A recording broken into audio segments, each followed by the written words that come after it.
Hello दोस्तों, आप सभी का हमारे यूट्यूब चैनल डीके पाठशाला में स्वागत है। तो दोस्तों, जैसा कि आपने थंबनेल देख लिया होगा, आज वीडियो में बात करने वाले हैं आपका लेखपाल एग्जाम को लेकर कि जो आपका लेखपाल की परीक्षा है वो आपकी कब तक होने की संभावना है। तो दोस्तों, पहले आपको बता दूं कि आपको पता होगा इस समय आपका चुनाव चल रहा है यूपी में, जो कि आपका 7 मार्च तक आपका वोटिंग होनी है और फिर दोस्तों 10 मार्च को आपका चुनाव का रिजल्ट आएगा। ठीक है, उसके बाद दोस्तों जो भी आपका सीएम बनता है तो 11 या 12 तारीख में आपकी शपथ ली जाएगी, उसके आसपास में 13 को ली जा सकती है। ठीक है, तो दोस्तों जो भी काम आपका लेखपाल परीक्षा समय शुरू होगा वो उसके बाद शुरू होगा। और पता होगा, मैंने बताया पहले आपको कि लगभग आपका 20 मार्च के आसपास में आपके बच्चों को शॉर्ट लिस्ट किया जाएगा। जितने बच्चे आपके बुला जाएंगे उनकी शॉर्ट लिस्टिंग की जाएगी। ठीक है, तो दोस्तों जब आपकी शॉर्ट लिस्टिंग हो जाएगी उसके बाद ही आपका एग्जाम होगा। और दोस्तों आप एक चीज़ बता दूं, जब भी आपका एग्जाम होगा तो एग्जाम से कम आपको 30 से 35 दिन पहले आपको पहले सूचना दे दी जाएगी कि आपका एग्जाम इस दिन होने वाला है। लगभग 30-35 दिन पहले आपको बता दिया जाएगा एग्जाम से। ठीक है, तो दोस्तों जो आपका एग्जाम ये मांग चलिए कि आपका मिनिमम आपका 20 अप्रैल से पहले, तो दोस्तों आपका एग्जाम पॉसिबल नहीं है।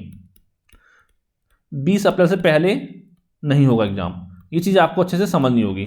फिर दोस्तों उसके बाद कब होगा, उसके बाद आपका एग्जाम देखिए, या तो अप्रैल के लास्ट में हो सकता है, अप्रैल लास्ट, या आपका मई, और या आपका जून। अब दोस्तों आप बोलोगे 3 डेट क्यों बता रहे हो कि अप्रैल लास्ट, मई, जून? तो दोस्तों ये एग्जाम आपका अप्रैल के लास्ट में होना है, मई के स्टार्टिंग में होना है, आपको जून में होना है। ये दोस्तों डिपेंड करता है आप बच्चों के ऊपर, ही सब आपका डिपेंड करता है। क्योंकि दोस्तों अगर आपको पता होगा जो आपका UPSSC आयोग है उसने किस तरह से बच्चों को बेवकूफ़ बनाया पिछले 5 सालों में, ये मैं आपको पहले बता चुका हूँ। ठीक है, क्योंकि इसने दोस्तों जो भर्ती आपकी 2017 के बाद जो भर्ती निकाली है तो उसमें से मात्र 2500 पदों पर इसने आपकी ज्वाइनिंग दी है। 2500 पदों पर। और कौन कौन से पद हैं? एक तो मैंने बताया आपको युवा विकास दल के हैं, जिसमें आपकी 200 मीटर रनिंग थी, गोला फेंक था आपका, लंबी कूद थी, ऊंची कूद थी। ठीक है, और एक दोस्तों आपका AGT की वैकेंसी थी 2018 वाली, और ये भी आपकी 2018 वाली वैकेंसी थी। केवल ये 2 भर्ती जो आपकी आयोग ने आपकी कंप्लीट की, उसके अलावा कोई भर्ती आपकी कंप्लीट नहीं की गई है। अब देखिए दोस्तों करना क्या है, जैसे दोस्तों आपको 10 मार्च को आपकी, ठीक है, आपकी मतगणना हो जाती है तो उसके बाद दोस्तों सबसे पहले काम करना है आपको ट्विटर अभियान चलाना है, ट्विटर अभियान। ठीक है, लेखपाल की एग्जाम डेट को लेकर। और दोस्तों ये नहीं थी, अब देखो बच्चे करते क्या है कि जो मान लो लेखपाल की तैयारी कर रहा है और एक वीडियो की तैयारी कर रहा है तो वीडियो वाला ट्वीट नहीं करेगा। लेकिन दोस्तों अगर आपको एग्जाम कंडक्ट कराना, चाहे लेखपाल का हो, वीडियो को, या और भी जो पुराने एग्जाम पेंडिंग है आपके, लगभग मान चलिए आपके 20 से 25 एग्जाम आपके ऐसे हैं कि जिनका अभी तक आपका एग्जाम नहीं हुआ है, जो 2015-16 के एग्जाम भी हैं उसमें।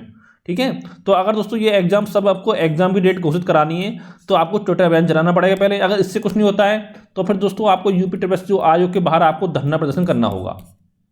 ठीक है, तभी आपकी बात मानी जाएगी। अगर दोस्तों यहाँ पर अब आपने ढील छोड़ दी तो ये समझ लो जिस तरह से आपको 5 साल बेवकूफ़ बनाया गया, तो अगले 5 साल भी आपको इसी तरह से UPSSC आयोग और सरकार जो भी बने आपको बेवकूफ़ बनाती रहेंगी। ठीक है, अब देखिए दोस्तों यहाँ पर एक सवाल बच्चों का मेरे पास ये आता है कि अगर मान लो सरकार चेंज होगी, अगर SP सरकार आपकी आ गई तो जो पद जो वो आपके धांधली से भरे जाएंगे लेखपाल में। ये सवाल आ रहा है बहुत सारे बच्चों का। तो दोस्तों एक चीज़ बता दूं, लेखपाल में जो भर्ती है आपकी 8085 है। अब देखिए दोस्तों, चाहे सपा सरकार आए चाहे BJP सरकार आए, ठीक है, धांधली आपकी पहले भी होती थी और अब भी होती है और होती रहेगी, इसमें कोई डाउट नहीं है। चाहे अगर देखिए आपको पता होगा जब लेखपाल की वैकेंसी आपके 2015 में आई थी तो उसमें आपके 13,600 पद आए थे। अब दोस्तों आप ये समझ लो तो 13,600 पद थे। ठीक है, अगर इस 13,600 पद में से अगर आपके 4-5 हज़ार पद अगर मान लो धांधली से आपके भर जाते हैं, ठीक है, तो अभी दोस्तों लगो 8,000 पद तो आपके कम से बचे कि जहाँ पे अपनी मेहनत से आप निकाल सकते हो। ठीक है, ये नहीं होता कि पूरे पद आपके धांधली से भरे जाते हैं। और बात करें BJP सरकार की तो दोस्तों आपने देखा होगा जो आपका UPSSC एग्जाम हुआ 2021 वाला, उसमें आपने देखा होगा कि किस तरह से बच्चों को 157 नंबर, किसी के 156 नंबर। तो दोस्तों ये इतने नंबर भी आपके नकल से ही आते हैं। ठीक है, अगर कोई बच्चा अपनी मेहनत से पढ़ाई करता है तो 160 में से 157 क्वेश्चन उसके सही नहीं होते हैं। और खास करके उस बच्चे के जिसके पेट में मात्र 37, किसी के 37 नंबर थे, किसी के 18 नंबर थे, तो ऐसे बच्चे आपके 150-55 नंबर लेके आ रहे हैं। तो इस चीज़ सबको पता, सब जानते हो, आप इतने समझदार तो हो कि कहाँ से आपके इतने नंबर आते हैं। ठीक है, तो दोस्तों आप आखिर में कहना चाहूँगा, जो भी आप तैयारी कर रहे हो तो नकल जैसे मान लो 8,000 पद हैं, चलो मान लो इसमें 1,000-2,000 पद भर भी गए नकल से, तो 5-6 हज़ार पद तो कम से कम बचेंगे आपके लिए। तो जो भी करना है आपको अच्छे से अपनी तैयारी करते रहना। ऐसा नहीं कि पहले SP सरकार में केवल यादव ही चयन हुआ है, ठीक है, और लोगों का भी चयन हुआ था। ठीक है, ईमानदारी से होता है, कुछ वैसे होता है। तो आपको अपनी तैयारी करते रहना होगा, साथ में आपको ट्विटर अभियान चलाना जैसे ही आपका चुनाव खत्म हो जाता है उसके बाद।